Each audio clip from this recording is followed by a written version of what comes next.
RSS ನೋಂದಾವಣಿ ಮತ್ತು ಅದರ ಕಾನೂನು ಸ್ಥಿತಿಯ ಬಗ್ಗೆ ಪ್ರಶ್ನೆ ಎತ್ತಿದ ರಾಜ್ಯ ಗೃಹ ಸಚಿವ ಪ್ರಿಯಾಂಕ್ ಖರ್ಗೆ ಸಿಟ್ಟಾದ ಬಿಜೆಪಿ ನಾಯಕರು, ನೋಂದಣಿ ಅಗತ್ಯವಿಲ್ಲ ಎಂದ ಆರ್ಎಸ್ಎಸ್ ಮುಖ್ಯಸ್ಥ ಮೋಹನ್ ಭಾಗವತ್, ಮತ್ತೆ ಯಾಕೆ ಭದ್ರತೆಯನ್ನು ತೆಗೆದುಕೊಳ್ತಿದ್ದೀರಿ ಎಂದ ದೇಶದ ಜನ, ದೇಶಭಕ್ತಿ ಸಂಘಟನೆ ನೋಂದಾವಣಿ ಮೂಲಕ ದೇಶಭಕ್ತಿಯನ್ನ ತೋರಿಸಬೇಕಲ್ವಾ ಅಂತ ಪ್ರಶ್ನೆ. ರಾಜ್ಯ ವಿಧಾನ ಪರಿಷತ್ ಚುನಾವಣೆಯಲ್ಲಿ ಕಾಂಗ್ರೆಸ್ ಭರ್ಜರಿ ಗೆಲುವು, ಬಿಜೆಪಿ ಜೆಡಿಎಸ್ಗೆ ತೀವ್ರ ಹಿನ್ನಡೆ, 11 ಶಾಸಕರ ಅಡ್ಡ ಮತದಾನದಿಂದ ಕಾಂಗ್ರೆಸ್ಗೆ ಲಾಭ, ದೋಸ್ತಿ ಪಕ್ಷಗಳಲ್ಲಿ ತೀವ್ರ ಬಿಕ್ಕಟ್ಟು. ಇವು ರಾಜ್ಯದ ಈ ವಾರದ ಪ್ರಮುಖ ಸುದ್ದಿಗಳಾದರೆ, ರಾಷ್ಟ್ರ ಮಟ್ಟದಲ್ಲಿ ಆಪರೇಷನ್ ಕಮಲ ಹೋಗಿ ಈಗ ಆಪರೇಷನ್ ಟೈಗರ್ ನಡೀತಾ ಇದ್ದು, ಟಿಎಂಸಿ ನಂತರ ಶಿವಸೇನೆ, ಎನ್ಸಿಪಿ, ಎಸ್ಪಿ ಪಕ್ಷಗಳ ಸಂಸದರು ಎನ್ಡಿಎಗೆ ಹೋಗುವ ಸಾಧ್ಯತೆಗಳಿದೆ. ಅದರಲ್ಲಿ ಶಿವಸೇನೆ ಮತ್ತೊಮ್ಮೆ ಇಬ್ಬಾಗವಾಗುವ ಎಲ್ಲ ಸಾಧ್ಯತೆಗಳು ಕಾಣಿಸ್ತಾ ಇದೆ. ಸಂಸದರ ಈ ಪಕ್ಷಾಂತರ ಪ್ರಜಾಪ್ರಭುತ್ವದ ಅಣಕದಂತೆ ಕಾಣಿಸ್ತಾ ಇದೆ. ರಾಜ್ಯ ಮತ್ತು ರಾಷ್ಟ್ರದ ಈ ಸುದ್ದಿಗಳನ್ನ ವಿವರವಾಗಿ ನೋಡೋಣ. ನಮಸ್ಕಾರ, ಇದು ಈ ವಾರ ಕಾರ್ಯಕ್ರಮ.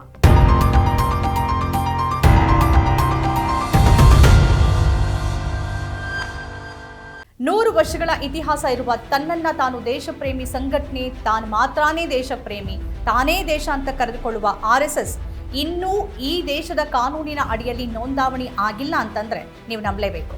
ಜಗತ್ತಿನ ಅತಿದೊಡ್ಡ ಸಂಘಟನೆ, ಅತಿ ಹೆಚ್ಚು ಸದಸ್ಯರನ್ನ ಹೊಂದಿರುವ ಸಂಘಟನೆ, ಹೀಗೆ ತನ್ನನ್ನ ತಾನು ಬೆಂಬಲಿಸಿಕೊಳ್ಳುವ ಆರ್ಎಸ್ಎಸ್ ಇಲ್ಲಿವರೆಗೆ ಭಾರತದ ಯಾವುದೇ ಕಾನೂನಿನ ಅಡಿಯಲ್ಲಿ ನೋಂದಾವಣಿ ಆಗಿಲ್ಲ ಮತ್ತು ತನ್ನ ಸ್ವಯಂ ಸೇವಕರಿಗೆ ಸದಸ್ಯತ್ವವನ್ನೂ ಕೊಟ್ಟಿಲ್ಲ.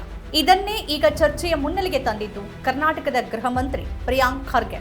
ಆರ್ಎಸ್ಎಸ್ 100 ವರ್ಷ ಪೂರೈಸಿರುವ ಹಿನ್ನೆಲೆಯಲ್ಲಿ ಪಥಸಂಚಲನದ ಸಂದರ್ಭದಲ್ಲಿ ಪ್ರಿಯಾಂಕ್ ಖರ್ಗೆ ವರ್ಸಸ್ ಬಿಜೆಪಿ ಮತ್ತು ಆರ್ಎಸ್ಎಸ್ ಜಟಾಪಟಿಯನ್ನ ಹಿಂದೆ ಅವರು ಗ್ರಾಮೀಣಾಭಿವೃದ್ಧಿ ಸಚಿವರಾಗಿದ್ದಾಗ ನಾವು ಗಮನಿಸಿದ್ವಿ. ಆಗ ಪ್ರಿಯಾಂಕ್ ಖರ್ಗೆ ಅವರು ಆರ್ಎಸ್ಎಸ್ ಅನ್ನ ನಾನು ನೋಂದಾವಣಿ ಮಾಡಿಸ್ತೀನಿ ಅಂತ ಸವಾಲ್ ಹಾಕಿದ್ರು. ಈಗ ಅದರ ನೋಂದಾವಣಿ ಬಗ್ಗೆ ಪ್ರಶ್ನೆ ಎತ್ತಿದ್ದಾರೆ. ಅದರ ಕಾನೂನು ಸ್ಥಿತಿ ಮತ್ತು ನೋಂದಾವಣಿ ಬಗ್ಗೆ ಪ್ರಶ್ನೆ ಎತ್ತಿರುವಂತ ಅವರು, ಎಲ್ಲರೂ ಸಂವಿಧಾನದಲ್ಲಿ ಒಂದೇ ಅಂದ ಮೇಲೆ, ಎಲ್ರಿಗೂ ಸಂವಿಧಾನ ಒಂದೇ ರೀತಿಯಲ್ಲಿ ಅನ್ವಯಿಸುತ್ತೆ ಅಂದ ಮೇಲೆ ಯಾವ ಕಾನೂನಿನ ಅಡಿಯಲ್ಲಿ ಅವರು ಕಾರ್ಯಾಚರಿಸುತ್ತಿದ್ದಾರೆ ಅಂತ ಸ್ವತಃ ಮೋಹನ್ ಭಾಗವತ್ ಅವರಿಗೆ ಪತ್ರ ಬರೆದಿದ್ದಾರೆ. ಇದಕ್ಕೆ ಹಾರಿಕೆ ಉತ್ತರ ಕೊಟ್ಟಿರುವಂತಹ ಮೋಹನ್ ಭಾಗವತ್ ಅವರು, ಸಂಘ ರಚನೆ ಆದಾಗ ಸ್ವಾತಂತ್ರ್ಯ ಬಂದಿರಲಿಲ್ಲ, ಹಿಂದೂ ಧರ್ಮ ಕೂಡ ನೋಂದಾವಣಿ ಆಗಿಲ್ಲ, ನಾವು ಗುಪ್ತವಾಗಿ ಕೆಲಸ ಮಾಡ್ತಿಲ್ಲ ಮತ್ತು ಸರ್ಕಾರದಿಂದ ಯಾವುದೇ ಸಹಾಯಧನವನ್ನ ಪಡೀತಿಲ್ಲ ಅಂತ ಹೇಳಿದ್ದಾರೆ. ಒಟ್ನಲ್ಲಿ ಪ್ರಿಯಾಂಕ್ ಖರ್ಗೆ ಅವರು ಎತ್ತಿರುವ ಈ ವಿಚಾರ ಚರ್ಚೆಯ ಮೂಲ ಆಗಿದೆ ಮತ್ತು ದೇಶದ ಅನೇಕರಿಗೆ ಇಲ್ಲಿ ತನಕ ಆರ್ಎಸ್ಎಸ್ ದೇಶದ ಕಾನೂನಿನಡಿಯಲ್ಲಿ ನೋಂದಾವಣಿ ಆಗಿಲ್ಲ ಅನ್ನೋ ಸತ್ಯ ಕೂಡ ಗೊತ್ತಿರಲಿಲ್ಲ. ಗೊತ್ತಾದ ಮೇಲೆ ಆರ್ಎಸ್ಎಸ್ ಪರವಾಗಿರೋರು ಕೂಡ ಪ್ರಶ್ನೆಗಳನ್ನ ಕೇಳ್ತಿದ್ದಾರೆ. ಹೌದು, ನೀವು ದೇಶಪ್ರೇಮ ಸಂಘಟನೆ, ದೇಶಭಕ್ತ ಸಂಘಟನೆ, ನಿಮ್ ತರ ದೇಶಭಕ್ತಿ ಯಾರಿಗೂ ಇಲ್ಲ. ಆದರೆ ಆರ್ಎಸ್ಎಸ್ ಮೊದಲು ದೇಶಭಕ್ತಿಯನ್ನ ತೋರಿಸ್ಕೊಳ್ಬೇಕಾಗಿರೋದೇ ತಾನು ನೋಂದಾವಣಿಯನ್ನ ಮಾಡಿಸ್ಕೊಳ್ಳುವ ಮುಖಾಂತರ. ನೋಂದಾವಣಿಯನ್ನ ಮಾಡಿಸ್ಕೊಂಡು ನಿಮ್ಮ ದೇಶ ಪ್ರೇಮವನ್ನು ಸಾಬೀತುಪಡಿಸಬಹುದಲ್ವಾ? ಅದನ್ನು ಬಿಟ್ಟು ತನ್ನ ಸದಸ್ಯರಿಗೆ ಸದಸ್ಯತ್ವವನ್ನು ಕೊಡದೆ ಸಂವಿಧಾನದ ವಿಧಿ 19ರ ಅಡಿಯಲ್ಲಿ ಇರುವ ಸಂಘ ಸಂಸ್ಥೆಯ ರಚನೆಯ ರಕ್ಷಾ ಕವಚವನ್ನು ಬಳಸಿಕೊಂಡು ವ್ಯವಹಾರಗಳನ್ನು ಮಾಡೋದು ಎಷ್ಟು ಸರಿಯಾದ ಕ್ರಮ? ಡಿಜಿಟಲ್ ಇಂಡಿಯಾ ಅಂತ ಬಡಬಡಿಸುವ ಬಿಜೆಪಿ ಮತ್ತು ನರೇಂದ್ರ ಮೋದಿ ಸರ್ಕಾರ ಆರ್ಎಸ್ಎಸ್ ದೇಣಿಗೆ ರೂಪದಲ್ಲಿ, ಗುರುದಕ್ಷಿಣೆ ರೂಪದಲ್ಲಿ ಕೋಟ್ಯಾಂತರ ರೂಪಾಯಿಯನ್ನ ಸಂಗ್ರಹಿಸೋದನ್ನ ಡಿಜಿಟಲ್ ವ್ಯಾಪ್ತಿಗೆ ಯಾಕೆ ತಂದಿಲ್ಲ? ಇದು ಕಪ್ಪು ಹಣಕ್ಕೆ ಆಸ್ಪದ ಮಾಡಿಕೊಡೋದಿಲ್ವಾ? ಮೋಹನ್ ಭಾಗವತ್ ಹೇಳ್ತಾರೆ, ನಾವು ಸರ್ಕಾರದಿಂದ ಧನ ಸಹಾಯ ಪಡೆಯೋದಿಲ್ಲ ಅಂತ. ಆದರೆ ದೇಶದ ಕೆಲವು ಜನರಿಗೆ ನೀಡುವ Z+ ಭದ್ರತೆಯನ್ನ ಮೋಹನ್ ಭಾಗವತ್ ಅವರು ಅನುಭವಿಸ್ತಿದ್ದಾರಲ್ಲ, ಅದಕ್ಕೆ ಹೋಗ್ತಿರೋದು ಜನರ ತೆರಿಗೆ ಹಣನೇ ಅಲ್ವಾ? ಇದು ಸರ್ಕಾರದಿಂದ ಪಡೆದಿರುವ ಸವಲತ್ತಲ್ವಾ? ನೀವು ನಿಮ್ಮ ಸೇವಾ ಕಾರ್ಯಗಳಿಗೆ ಅಂತ ಕೋಟ್ಯಾಂತರ ರೂಪಾಯಿಗಳನ್ನ ಖರ್ಚು ಮಾಡ್ತೀರಲ್ಲ, ಅದರ ಆಡಿಟಿಂಗ್ ನಡೆದಿದೆಯಾ? ಆ ಹಣದ ಮೂಲ ಯಾವುದು? ನಗದು ರೂಪದಲ್ಲಿ ದೇಣಿಗೆ ಅಥವಾ ಗುರುದಕ್ಷಿಣೆ ಅಂತ ಕೊಟ್ಟಾಗ ಲೆಕ್ಕಪತ್ರ ಇಲ್ಲದೆ ಅದನ್ನ ಬಳಸುವಾಗ ಅದು ಕಾನೂನು ಬಾಹಿರ ಆಗೋದಿಲ್ವಾ? ಹಣ ನೀಡಿದವನು ಆ ಹಣಕ್ಕೆ ತೆರಿಗೆಯನ್ನ ಕಟ್ಟಿದ್ದಾನ, ಅವನಿಗೆ ಆ ಹಣ ಎಲ್ಲಿಂದ ಬಂತು? ಇವಕ್ಕೆಲ್ಲ ಲೆಕ್ಕ ಬೇಡವಾ? ಇದು ಗುಪ್ತವಾಗಿ ಕಾರ್ಯಾಚರಿಸೋದಲ್ವಾ? ಆರ್ಎಸ್ಎಸ್ನ ಜೊತೆ ಗುರುತಿಸಿಕೊಂಡಿರುವ ಅನೇಕರು ವಿಧ್ವಂಸಕ ಕೃತ್ಯಗಳಲ್ಲಿ ತೊಡಗಿಸಿಕೊಂಡಿದ್ದಾರೆ. ಈ ದೇಶದ ಮಹಾತ್ಮನನ್ನ ಕೊಂದ ಈ ದೇಶದ ಮೊದಲ ಭಯೋತ್ಪಾದಕ ಗೋಡ್ಸೆ ಕೂಡ ಇದೇ ಸಂಘಟನೆಯವನು.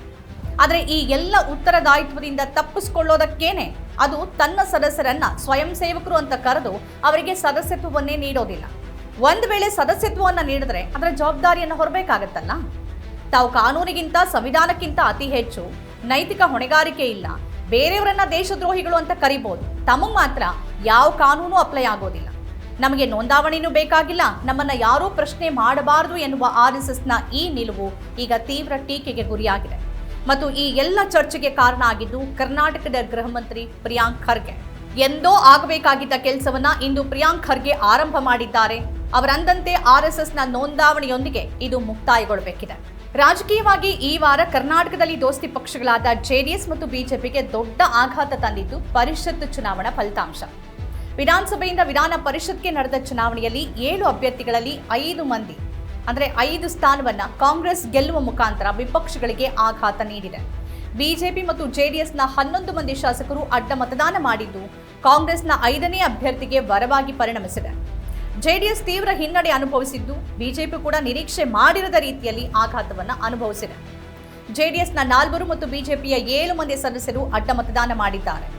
ಜೆಡಿಎಸ್ನಿಂದ 4 ಅಲ್ಲದೆ ಇದ್ರು ಒಂದಿಬ್ಬರಾದರೂ ಅಡ್ಡ ಮತದಾನವನ್ನ ಮಾಡಬಹುದು ಅನ್ನೋ ನಿರೀಕ್ಷೆ ಎಲ್ಲರಲ್ಲೂ ಇತ್ತು. ಆದರೆ ಬಲಿಷ್ಠ ಹೈಕಮಾಂಡ್ ಹೊಂದಿರುವ ಶಿಸ್ತಿನ ಪಕ್ಷ ಬಿಜೆಪಿಯಿಂದ 7 ಮಂದಿ ಅಡ್ಡ ಮತದಾನ ಮಾಡೋದನ್ನ ಆ ಪಕ್ಷದ ಯಾರೂ ಕೂಡ ಊಹೆ ಮಾಡಿರ್ಲಿಕ್ಕಿಲ್ಲ. ಆ ಮಟ್ಟಿಗೆ ಅವರಿಗೆ ದೊಡ್ಡ ಹೊಡೆತ ಬಿದ್ದಿದೆ. ಈ ಅಡ್ಡ ಮತದಾನದ ಪರಿಣಾಮ ಕರ್ನಾಟಕದಲ್ಲಿ ದೋಸ್ತಿಗಳ ಭವಿಷ್ಯ ಮತ್ತು ಬಿಜೆಪಿ ರಾಜ್ಯಾಧ್ಯಕ್ಷ ವಿಪಕ್ಷ ನಾಯಕರ ತಲೆ ಮೇಲೆ ತೂಗುಗತಿ ಅಲ್ಲಾಡುವಂತಾಗಿದೆ. ಅಡ್ಡ ಮತದಾನದ ಕುರಿತು ವರದಿ ಸಲ್ಲಿಸೋಕೆ ಸಮಿತಿಯೊಂದನ್ನು ರಚನೆ ಮಾಡಲಾಗಿದೆ. ಇದರ ಜೊತೆ ರಾಜ್ಯಾಧ್ಯಕ್ಷ ವಿಜೇಂದ್ರ, ವಿಪಕ್ಷ ನಾಯಕ ಅಶೋಕ್ ಮತ್ತು ಉಸ್ತುವಾರಿ ರಾಧಾ ಮೋಹನ್ ಅಗರ್ವಾಲ್ ಅವರನ್ನ ಮುಂದಿನ ವಾರ ಹೈಕಮಾಂಡ್ ದೆಹಲಿಗೆ ಬರುವಂತೆ ಬುಲಾವ್ ನೀಡಿದೆ. ರಾಜ್ಯಾಧ್ಯಕ್ಷರು ಮತ್ತು ವಿಪಕ್ಷ ನಾಯಕರು ಶಾಸಕರನ್ನ ವಿಶ್ವಾಸಕ್ಕೆ ತೆಗೆದುಕೊಳ್ಳದೇ ಇರೋದು ಮತ್ತು ನಾಯಕತ್ವದ ಮೇಲೆ ಶಾಸಕರು ನಂಬಿಕೆಯನ್ನ ಕಳ್ಕೊಂಡಿರೋದು ಹಾಗೂ ರಾಜ್ಯ ಬಿಜೆಪಿಯೊಳಗಿನ ನಾಯಕತ್ವದ ಅಸಮಾಧಾನ ಈ ಫಲಿತಾಂಶಕ್ಕೆ ಕಾರಣ ಅನ್ನೋದನ್ನ ಹೈಕಮಾಂಡ್ ಮನಗಂಡಿದೆ. ನವೆಂಬರ್ನಲ್ಲಿ ರಾಜ್ಯಾಧ್ಯಕ್ಷರ ಬದಲಾವಣೆ ಆಗಬೇಕಿರುವ ಮತ್ತು ತಮ್ಮನ್ನೇ ಮುಂದುವರಿಸುವಂತೆ ಒತ್ತಡ ಹೇರ್ತಿರುವ ವಿಜೇಂದ್ರ ನಾಯಕತ್ವ ಹಾಗೂ ವಿಪಕ್ಷ ನಾಯಕರಾಗಿ ಆಯ್ಕೆಯಾದ ನಂತರ ಯಾವುದೇ ದೊಡ್ಡ ಹೋರಾಟವನ್ನ ಆಡಳಿತ ಸರ್ಕಾರದ ವಿರುದ್ಧ ಮಾಡದೇ ಇರೋದು ಈ ಇಬ್ಬರು ನಾಯಕರಿಗೆ ದುಬಾರಿಯಾಗಿ ಪರಿಣಮಿಸಬಹುದು. ಪಕ್ಷಕ್ಕೆ ದ್ರೋಹ ಬಗೆದು ಅಡ್ಡ ಮತದಾನ ಮಾಡಿದ ಯಾರನ್ನೂ ಕ್ಷಮಿಸೋದಿಲ್ಲ, ವರದಿ ಬಂದ ನಂತರ ಕ್ರಮ ಅಂತ ರಾಜ್ಯ ನಾಯಕರು ಹೇಳ್ತಿದ್ದಾರೆ. ಈ ನಡುವೆ ಇದರ ಪರಿಣಾಮ ಯಾರ ತಲೆದಂಡಕ್ಕೆ ಕಾರಣ ಆಗಬಹುದು ಅನ್ನೋದನ್ನ ಹೈಕಮಾಂಡ್ ತೀರ್ಮಾನ ಅವಲಂಬಿಸಿದೆ. ರಾಜ್ಯದಲ್ಲಿ 2 ವರ್ಷಗಳಲ್ಲಿ ಚುನಾವಣೆ ಎದುರಾಗಲಿದ್ದು ಅದಕ್ಕಿಂತ ಮುಂಚೆ ಜಿಬಿಎ ಮತ್ತು ಸ್ಥಳೀಯ ಸಂಸ್ಥೆಗಳ ಚುನಾವಣೆ ನಡಿಬೇಕಿದೆ. ದೋಸ್ತಿ ಪಕ್ಷಗಳು ಈಗಿರೋ ಸ್ಥಿತಿಯಲ್ಲಿ ಯಾವ ಚುನಾವಣೆಯನ್ನು ಎದುರಿಸುವ ಕ್ಷಮತೆ ಹೊಂದಿಲ್ಲ. ಮೈತ್ರಿಯೊಳಗಿನ ಗೊಂದಲಕ್ಕೆ ಈ ಫಲಿತಾಂಶ ಕಾರಣ ಆಗಿದೆ. ಜೆಡಿಎಸ್ಗಿಂತ ಹೆಚ್ಚು ಬಿಜೆಪಿಯಲ್ಲಿನ ನಾಯಕತ್ವದ ಗೊಂದಲ, ಅಸಮಾಧಾನ, ಸಮಸ್ಯೆಯ ಗಂಭೀರತೆಯನ್ನ ಈ ಫಲಿತಾಂಶ ಮತ್ತಷ್ಟು ಸ್ಪಷ್ಟವಾಗಿ ತೆರೆದಿಟ್ಟಿದೆ. ಕರ್ನಾಟಕ ಬಿಜೆಪಿ ನಾಯಕತ್ವದ ಬಿಕ್ಕಟ್ಟು ಎದುರಿಸ್ತಾ ಇದ್ದು ಸತ್ತು ಮಲಗಿದೆ. ಕಾಂಗ್ರೆಸ್ ಅಧಿಕಾರಕ್ಕೆ ಬಂದಾಗಿನಿಂದಲೂ ಬರೀ ಕಚ್ಚಾಟದಲ್ಲಿ ಮುಳುಗೋಗಿದೆ. ಆಡಳಿತ ಪಕ್ಷದ ವಿರುದ್ಧ ಯಾವುದೇ ಪ್ರಬಲ ಹೋರಾಟವನ್ನು ರೂಪಿಸಿಲ್ಲ, ಬೀದಿ ಹೋರಾಟ ಮಾಡಿಲ್ಲ. ದಿನ ಬೆಳಗಾದ್ರೆ ನಾಯಕತ್ವ ಗೊಂದಲ, ವಿಜೇಂದ್ರ ವಿರೋಧಿ ದನಿ. ಇದನ್ನ ಸರಿಯಾದ ಕಾಲಕ್ಕೆ ಸರಿಯಾಗಿ ನಿಭಾಯಿಸದೆ ನಿರ್ಲಕ್ಷ್ಯ ವಹಿಸಿದ ಪರಿಣಾಮ ಬಿಜೆಪಿ ಹೈಕಮಾಂಡ್ ಈಗ ದೊಡ್ಡ ಪೆಟ್ಟನ್ನೇ ತಿಂದಿದೆ. ಆಗಿರುವ ತಪ್ಪನ್ನ ಈಗಲಾದರೂ ತಿದ್ದುಕೊಂಡು ಬಿಕ್ಕಟ್ಟನ್ನ ಪರಿಹರಿಸುತ್ತಾ ಅನ್ನೋದನ್ನ ಕಾದ್ ನೋಡ್ಬೇಕು. ಕೇಂದ್ರದಲ್ಲಿ ಅಮಿತ್ ಶಾ ಯಾವ ತಂತ್ರಗಾರಿಕೆಯನ್ನ ಮಾಡ್ತಿದ್ದಾರೋ ಅದೇ ಚಾಣಾಕ್ಷ ತಂತ್ರಗಾರಿಕೆಯನ್ನ ರಾಜ್ಯದಲ್ಲಿ ಡಿಕೆ ಶಿವಕುಮಾರ್ ಮಾಡಿದ್ದಾರೆ. ಹಾಗೆ ನೋಡಿದ್ರೆ ಡಿಕೆ ಶಿವಕುಮಾರ್ ಅವರಿಗೆ ಸಿಎಂ ಆದ ಬಳಿಕ ಇದು ಮೊದಲ ಚುನಾವಣೆ. ಈ ಯಶಸ್ಸು ಅವರ ನಾಯಕತ್ವದ ಮೇಲಿನ ನಂಬಿಕೆಯನ್ನ ಹೆಚ್ಚಿಸಿದೆ. ಮತ್ತೊಂದು ಕಡೆ ಬಿಜೆಪಿ ಹಾಕುವ ಮಂತ್ರಕ್ಕೆ ತಿರುಮಂತ್ರವನ್ನ ಡಿಕೆ ಶಿವಕುಮಾರ್ ಕರ್ನಾಟಕದಲ್ಲಿ ಹಾಕ್ತಿದ್ದಾರೆ. ಇದೆಲ್ಲದರ ಆಚೆ ನಾವು ಪ್ರಶ್ನೆ ಮಾಡಬೇಕಾಗಿರೋದೇನು ಅಂತಂದ್ರೆ ಅದು ಕೇಂದ್ರದಲ್ಲಿ ಬಿಜೆಪಿನೇ ಆಗಿರಲಿ ಅಥವಾ ರಾಜ್ಯದಲ್ಲಿ ಕಾಂಗ್ರೆಸ್ಸೇ ಆಗಿರಲಿ, ಹೀಗೆ ಒಂದು ಪಕ್ಷದ ಚಿಹ್ನೆ ಅಡಿಯಲ್ಲಿ ಗೆದ್ದು ಆ ಪಕ್ಷಕ್ಕೆ ದ್ರೋಹ ಎಸಗುವ ಇಂತಹ ಶಾಸಕರ ಬಗ್ಗೆ ಗಂಭೀರವಾದ ಕ್ರಮ ಆಗ್ಬೇಕಲ್ವಾ? ಮತ್ತಿದನ್ನ ಚುನಾವಣಾ ತಂತ್ರಗಾರಿಕೆ ಅಂತ ಖಂಡಿತ ಕರೆಯಲಾಗದು. ಅಕ್ರಮ, ಅನೈತಿಕ, ಆಮಿಷದ ಪ್ರಭಾವದಲ್ಲಿ ಹೀಗೆ ಚುನಾವಣೆಗಳನ್ನ ಗೆಲ್ತಾ ಹೋದ್ರೆ ಪ್ರಜಾಪ್ರಭುತ್ವ ವ್ಯವಸ್ಥೆಯೇ ಬುಡಮೇಲಾಗಲಿದೆ. ರಾಜ್ಯದಲ್ಲಿ ಕಾಂಗ್ರೆಸ್ ಈ ರೀತಿ ತಂತ್ರಗಾರಿಕೆಯನ್ನ ನಡೆಸಿ ಚುನಾವಣೆಯನ್ನ ಗೆದ್ದಿದ್ರೆ ರಾಷ್ಟ್ರ ಮಟ್ಟದಲ್ಲಿ ಬಿಜೆಪಿ ನೇತೃತ್ವದ ಎನ್ಡಿಎ ಮಾಡ್ತಿರೋದು ಕೂಡ ಅದನ್ನೇ. ಆಮ್ ಆದ್ಮಿ ಪಕ್ಷದ 7 ಮಂದಿ ಸಂಸದರು ಪಕ್ಷಾಂತರ ನಿಷೇಧ ಕಾಯ್ದೆ ಅನ್ವಯ ಆಗದಂತೆ ಎನ್ಡಿಎಗೆ ಹೋದರು.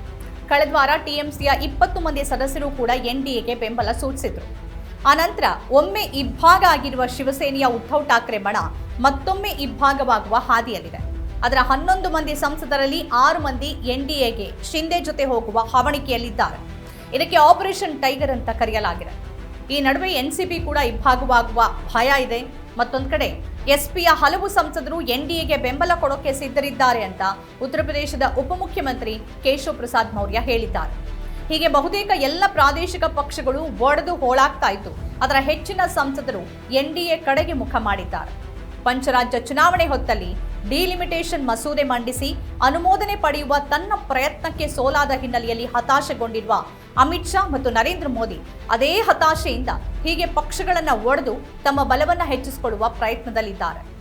ಸಾಂವಿಧಾನಿಕ ತಿದ್ದುಪಡಿಯ ಯಾವುದೇ ಮಸೂದೆಗೆ 3/2 ಸದಸ್ಯರ ಬಲ ಬೇಕು. ಅದೇ ಕಾರಣಕ್ಕೆ ಈ ಕೆಲಸಕ್ಕೆ ಕೈ ಹಾಕದಂತಿದೆ. ಹೀಗೆ ಸಂಖ್ಯಾಬಲವನ್ನ ಹೆಚ್ಚಿಸಿಕೊಂಡು ಡಿಲಿಮಿಟೇಷನ್ ಮತ್ತು ಒಂದು ದೇಶ ಒಂದು ಚುನಾವಣೆ ನೀತಿಯನ್ನ ತರಲೇಬೇಕು ಅನ್ನೋ ಹಠಕ್ಕೆ ಬಿಜೆಪಿ ನಾಯಕತ್ವ ಬಿದ್ದಂತಿದೆ. ಮತ್ತು ವಿಫಲ ವಿದೇಶಾಂಗ ನೀತಿ, ಕುಸಿತಿರುವ ಮೋದಿ ಜನಪ್ರಿಯತೆ, ನಿರುದ್ಯೋಗ, ಬೆಲೆ ಏರಿಕೆ, ವಿದ್ಯಾರ್ಥಿಗಳ ಆಕ್ರೋಶ ಇದೆಲ್ಲದರಿಂದ ಮುಂದೆ ಎದುರಾಗಬಹುದಾದ ಅಪಾಯವನ್ನ ಗ್ರಹಿಸಿ ಮುಂದೆ ತನಗೆ ಚುನಾವಣೆಯಲ್ಲಿ ಹಿನ್ನಡೆ ಆಗದಂತೆ ನೋಡಿಕೊಳ್ಳುವ ಕಪಟ ತಂತ್ರಗಾರಿಕೆಯಲ್ಲಿ ಕಾಣಿಸ್ತಾ ಇದೆ. ಮೊನ್ನೆ ತನಕ ಯುವಕರ ಸಮಸ್ಯೆ ಬಗ್ಗೆ ಮಾತಾಡಿ ನರೇಂದ್ರ ಮೋದಿ ಅವರು ಬಿಜೆಪಿ ಎನ್ಡಿಎ ಸರ್ಕಾರದ ನೀತಿಯ ಕಟು ವಿಮರ್ಶಕರಾಗಿ ಹೊರಹೊಮ್ಮಿದ್ದ ನಾಯಕರುಗಳು ದಿಢೀರನೆ ಅವ್ರ ಜೊತೆ ಕೈ ಜೋಡಿಸೋದು ಪ್ರಜಾಪ್ರಭುತ್ವದ ಅಣಕವಲ್ಲದೆ ಮತ್ತೆ. ಹೀಗೆ ಪಕ್ಷವನ್ನ ಬದಲಿಸಬಾರ್ದು ಅಂತಾನೆ ಪಕ್ಷಾಂತರ ನಿಷೇಧ ಕಾಯ್ದೆ ಇದ್ರೂ ಕೂಡ ಅದನ್ನ ಬೈಪಾಸ್ ಮಾಡಿ ತಾವು ಗೆದ್ದ ಪಕ್ಷಕ್ಕೆ ದ್ರೋಹ ಬಗೆದು ಹೋಗ್ತಾರೆ ಅಂತಂದ್ರೆ ಪಕ್ಷಾಂತರ ನಿಷೇಧ ಕಾಯ್ದೆ ಮತ್ತಷ್ಟು ಬಲಗೊಳ್ಳುವ ಅಗತ್ಯ ಇದೆ. ಸದ್ಯದ ಸ್ಥಿತಿಯಲ್ಲಿ ಭಾರತದಲ್ಲಿ ಪ್ರಾದೇಶಿಕ ಪಕ್ಷಗಳು ಅವನತಿಯತ್ತ ಸಾಗ್ತಿದೆಯಾ ಅನ್ನೋ ಗಂಭೀರ ಪ್ರಶ್ನೆಯನ್ನ ಈ ಬೆಳವಣಿಗೆ ನಮ್ಮೆಲ್ಲರ ಎದುರು ಇರಿಸಿದೆ. ಇವಿಷ್ಟು ಈ ವಾರದ ರಾಜ್ಯ ಮತ್ತು ರಾಷ್ಟ್ರ ಮಟ್ಟದ ಪ್ರಮುಖ ಸುದ್ದಿಗಳು. ಈ ರೀತಿಯ ಬೇರೆ ಬೇರೆ ವಿಶೇಷ ಕಾರ್ಯಕ್ರಮಗಳನ್ನ ತಾವು ನೋಡಬೇಕು ಅಂತಂದ್ರೆ ನಮ್ಮ ಚಾನೆಲ್ ಸಬ್ಸ್ಕ್ರೈಬ್ ಮಾಡಿ. ನಮಸ್ಕಾರ. ನಮ್ಮ ಕಾರ್ಯಕ್ರಮಗಳನ್ನು ನೀವು ನೋಡ್ತಾ ಇದ್ರೆ ನಮ್ಮ ಚಾನೆಲ್ ಅನ್ನ ಸಬ್ಸ್ಕ್ರೈಬ್ ಮಾಡಿ, ಪಕ್ಕದ ಬೆಲ್ ಐಕಾನ್ ಒತ್ತಿ ನಮ್ಮನ್ನ ಬೆಂಬಲಿಸಿ. ಹಾಗೆ ನಮ್ಮ ಕಾರ್ಯಕ್ರಮಗಳನ್ನ ಲೈಕ್ ಮಾಡಿ, ಕಮೆಂಟ್ ಮಾಡಿ, ಅದನ್ನ ಬೇರೆಯವರಿಗೂ ವಾಟ್ಸ್ಆಪ್ ಮೂಲಕ ಶೇರ್ ಮಾಡಿ. ನೀವು ಹೀಗೆ ಮಾಡಿದಾಗ ನಮ್ಮ ಚಾನೆಲ್ ಮತ್ತಷ್ಟು ಜನರಿಗೆ ತಲುಪಲು ನೀವು ನಮ್ಮೊಂದಿಗೆ ಸಹಕರಿಸಿದ ಹಾಗಾಗುತ್ತೆ. ಇದು ನೀವು ಯಾವುದೇ ಖರ್ಚಿಲ್ಲದೆ ಕೆಲವೇ ಸೆಕೆಂಡುಗಳಲ್ಲಿ ನೀಡಬಹುದಾದ ಸಹಕಾರ. ಧನ್ಯವಾದಗಳು.